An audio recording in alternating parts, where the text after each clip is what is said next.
Hello everyone, welcome to my channel. ನಾನು ನಿಮ್ಮ ಅಕ್ಷತಾ ಸದಾನಂದ್. ಇವತ್ತು ಸೋಯಾ ಚಂಕ್ಸ್ ಕರಿ ಹೇಗೆ ಮಾಡೋದು ನೋಡೋಣ.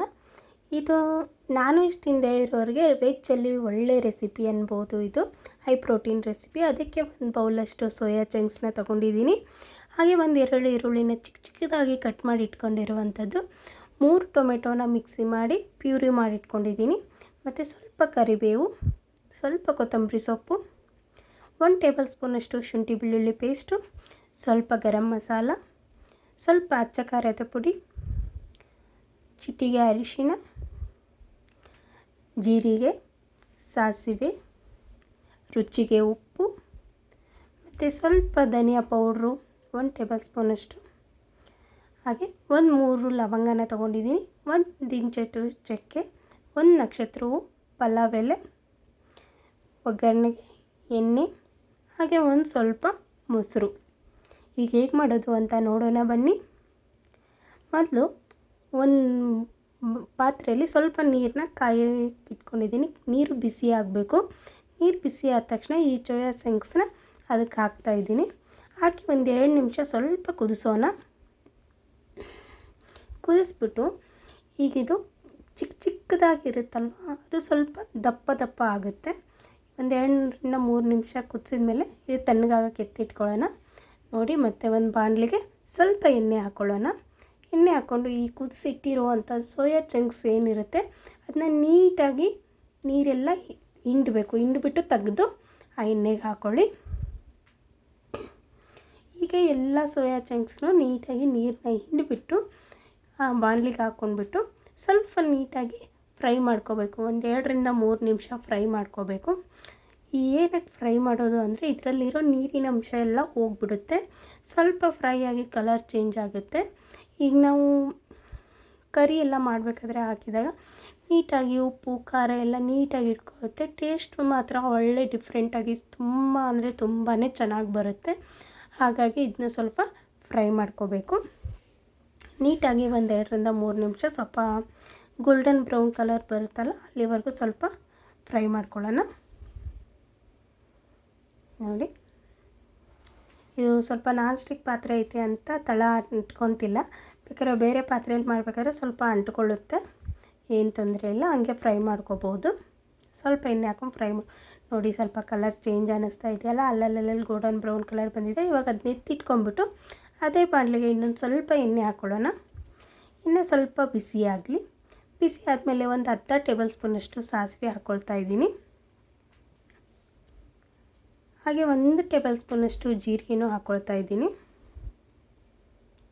ಹಾಗೆ ಹೀಗೆ ಮಸಾಲೆಗೆ ಏನಂತ ಇಟ್ಕೊಂಡಿದ್ನಲ್ಲ, ಚಕ್ಕೆ ಲವಂಗ ಅದೆಲ್ಲ ಹಾಕ್ಕೊಂಡು ನೋಡಿ, ಇದೊಂದು ಸೋಂಪು ಕಾಳು ನಾನು ಆವಾಗಲೇ ಸ್ಕಿಪ್ ಮಾಡಿದ್ದೆ ಹೇಳೋದು, ಅದು ಸ್ವಲ್ಪ ಎಕ್ಸ್ಟ್ರಾ ಆ್ಯಡ್ ಮಾಡ್ಕೊಂಡಿದ್ದೀನಿ. ಅದೊಂದು ಅರ್ಧ ಟೇಬಲ್ ಸ್ಪೂನು ಅದನ್ನ ಹಾಕ್ಕೊಳ್ತಾ ಇದ್ದೀನಿ. ಹಾಕ್ಕೊಂಡು ಸ್ವಲ್ಪ ಇದನ್ನ ಫ್ರೈ ಮಾಡಬೇಕು. ಹಾಗೆ ಇದಕ್ಕೆ ಏನು ಕರಿಬೇವು ಇಟ್ಕೊಂಡಿದ್ದೆನಲ್ಲ, ಕರಿಬೇವನ್ನೂ ಹಾಕ್ಕೊಂಡು ನೀಟಾಗಿ 1-2 ಸೆಕೆಂಡು ಫ್ರೈ ಮಾಡ್ಕೊಳ್ತಾ ಇದ್ದೀನಿ. ಈ ಸ್ವಲ್ಪ ಫ್ರೈ ಆದಮೇಲೆ ಏನು ಚಿಕ್ಕದಾಗಿ ಕಟ್ ಮಾಡಿಟ್ಟಿರೋ ಅಂಥ ಈರುಳ್ಳಿನ ಹಾಕ್ಕೊಳ್ತಾ ಇದ್ದೀನಿ. ಈರುಳ್ಳಿ ಎಷ್ಟಾಗುತ್ತೋ ಅಷ್ಟು ಚಿಕ್ಕದಾಗಿ ಕಟ್ ಮಾಡಿ ಇಟ್ಕೊಳ್ಳಿ. ಯಾಕಂದರೆ ಗ್ರೇವಿ ಥರ ಬೇಕಲ್ವ ನಮಗೆ. ಚಿಕ್ಕದಾಗಿ ಕಟ್ ಮಾಡಿ ಇಟ್ಕೊಂಡಿದ್ರೆ ಗ್ರೇವಿ ಚೆನ್ನಾಗಿ ಬರುತ್ತೆ ಅನ್ನೋ ಕಾರಣಕ್ಕೆ ಚಿಕ್ಕದಾಗಿ ಕಟ್ ಮಾಡಿ ಇಟ್ಕೊಂಡಿದ್ದೀನಿ.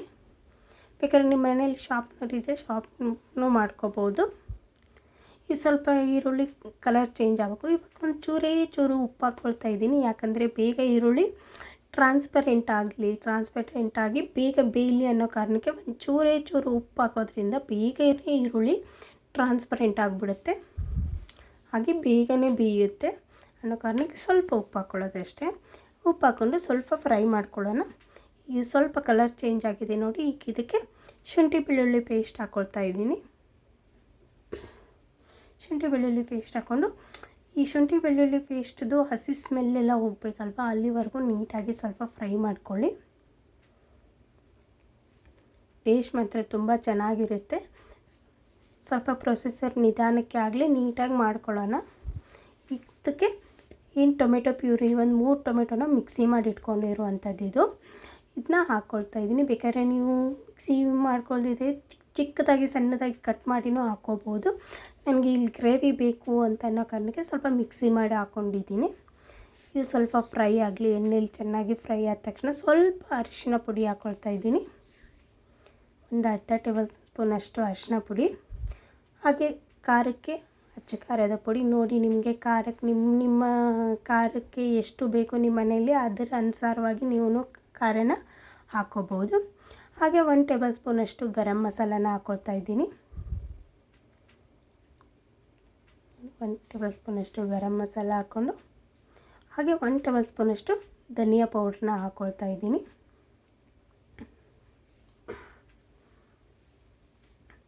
ಹಾಕ್ಕೊಂಡು ಇದು ನೀಟಾಗಿ ಎಲ್ಲ ಸ್ಮೆಲ್ಲು, ಡ್ರೈ ಮಸಾಲ ಅಲ್ವಾ ಇದು, ಸ್ವಲ್ಪ ಸ್ಮೆಲ್ಲೆಲ್ಲ ಹೋಗಬೇಕು. ಅಲ್ಲಿವರೆಗೂ ನೀಟಾಗಿ 1-2 ರಿಂದ 3 ನಿಮಿಷ ಮೀಡಿಯಮ್ ಫ್ಲೇಮಲ್ಲಿ ಇಟ್ಕೊಂಡು ಫ್ರೈ ಮಾಡ್ಕೊಳ್ಳೋಣ. ನೋಡಿ, ನೀಟಾಗಿ ಫ್ರೈ ಮಾಡ್ಕೊತಾ ಇದ್ದೀನಿ. ಈ ರೆಸಿಪಿ ನೀವು ಮಾಡಿಕೊಡಿ, ಚಪಾತಿಗೆ, ರೊಟ್ಟಿಗೆ ತುಂಬ ಚೆನ್ನಾಗಿರುತ್ತೆ. ಈಗ ಇದಕ್ಕೆ ಸ್ವಲ್ಪ ಫ್ರೈ ಮಾಡಿ ಇಟ್ಕೊಂಡವರು ಅಂತ ಸೋಯಾ ಚಂಕ್ಸ್ನ ಹಾಕ್ಕೊಳ್ತಾ ಇದ್ದೀನಿ. ಹಾಕ್ಕೊಂಡು ನೀಟಾಗಿ ಮಿಕ್ಸ್ ಮಾಡ್ಕೊಳ್ಳಿ. ಮಸಾಲೆಗೆ ಹಾಕಿರೋ ಉಪ್ಪು ಖಾರ ಎಲ್ಲ ಸೋಯಾ ಚಂಕ್ಸ್ಗೂ ಹೀರ್ಕೋಬೇಕಲ್ವ, ಹಾಗೆ 1-2 ನಿಮಿಷ ಹಂಗೆ ಫ್ರೈ ಮಾಡ್ಕೊಂಬಿಡೋಣ. ಫ್ರೈ ಮಾಡಿಕೊಂಡು ಈಗ ಇದಕ್ಕೆ ನಾನು ಸ್ವಲ್ಪ ನೀರನ್ನ ಹಾಕ್ಕೊಳ್ತಾ ಇದ್ದೀನಿ. ಫಸ್ಟು ನಾನು ಸ್ವಲ್ಪ ಮೊಸರು ಹಾಕ್ಕೊಂಬಿಡೋಣ ಇದಕ್ಕೆ, ಮೊಸರು ಹಾಕ್ಕೊಂಬಿಡೋಣ. ಮೊಸರು ಹಾಕ್ಕೊಂಡು ಸ್ವಲ್ಪ ಫ್ರೈ ಮಾಡ್ಕೊಳ್ಳೋಣ. ಆವಾಗ ನೀಟಾಗಿ ಎಲ್ಲನೂ ಸೋಯಾ ಚಂಕ್ಸ್ಗೆ ಹೀರ್ಕೊಳ್ಳುತ್ತೆ. ಅಲ್ಲಿ ಸ್ವಲ್ಪ ನೀಟಾಗಿ ಫ್ರೈ ಮಾಡ್ಕೊಂಬಿಡೋಣ. ಮಿಕ್ಸ್ ಆಗಲಿ ಮೊಸರು ಎಲ್ಲ ಕರಿಗೂ ಅನ್ನೋ ಕಾರಣಕ್ಕೆ. ನೋಡಿ, ನೀಟಾಗಿ ಮಿಕ್ಸ್ ಆಯಿತು. ನೋಡಿ, ಕಲರ್ ಎಷ್ಟು ಚೆನ್ನಾಗಿ ಕಾಣ್ತಾ ಇದೆ ಅಲ್ವಾ.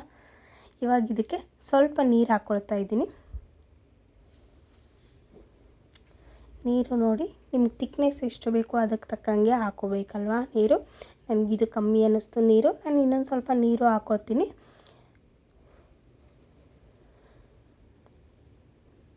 ಸ್ವಲ್ಪ ಕುದೀಲಿ. ಹಾಗೆ ಇನ್ನೊಂದು, ನಾನು ಆವಾಗಲೇ ಸ್ವಲ್ಪ ಉಪ್ಪುಕ್ಕೂ ಕಮ್ಮಿ ಹಾಕಿದ್ನಲ್ವ, ಸ್ವಲ್ಪ ಬೇರೆ ಈರುಳ್ಳಿ ಬೇಯಲಿ ಅನ್ನೋ ಕಾರಣಕ್ಕೆ. ಇವಾಗ ಮಿಕ್ಕಿದ್ದೆ ರುಚಿಗೆ ಎಷ್ಟು ಬೇಕೋ ಅಷ್ಟು ನೋಡಿ ಉಪ್ಪನ್ನ ಹಾಕ್ಕೊಳ್ತಾ ಇದ್ದೀನಿ. ಉಪ್ಪು ಹಾಕ್ಕೊಂಡು ಮಿಕ್ಕಿದ್ದು ಇನ್ನೊಂದು ಸ್ವಲ್ಪ ನೀರು ಹಾಕ್ಕೊಂಡ್ಬಿಟ್ಟು ನಾನು ಇದನ್ನ ಸ್ವಲ್ಪ ಕುದಿಸ್ಕೊಳ್ತಾ ಇದ್ದೀನಿ ನೀರಲ್ಲಿ. ಅಂದರೆ ನೀಟಾಗಿ ಎಲ್ಲನೂ ಹೀರ್ಕೊಳ್ಳುತ್ತೆ. ಸ್ವಲ್ಪ ಕುದೀಲಿ ಇದು. 1-2 ರಿಂದ 3 ನಿಮಿಷನಾದರೂ ನೀಟಾಗಿ ಕುದಿಬೇಕು. ಒಂದು ಲಿಡ್ ಕ್ಲೋಸ್ ಮಾಡಿ 1-2 ರಿಂದ 3 ನಿಮಿಷ ಕುದಿಸ್ಕೊಂಬಿಡೋಣ. ಈ ಕರಿ ಅಂತೂ ತುಂಬ, ಈ ಸೋಯಾ ಚಂಕ್ಸ್ ಅಂತೂ ಹೈ ಪ್ರೋಟೀನ್ ರೆಸಿಪಿ ಇದು. ತುಂಬಾ ಆರೋಗ್ಯಕ್ಕಂತೂ ತುಂಬಾ ಒಳ್ಳೆಯದು. ಈ ರೆಸಿಪಿ ಮನೇಲಿ ಮಾಡ್ತಾ ಇರಬೇಕು, ಆವಾಗಲೂ ಮಕ್ಕಳಿಗೂ ಒಳ್ಳೆಯದು.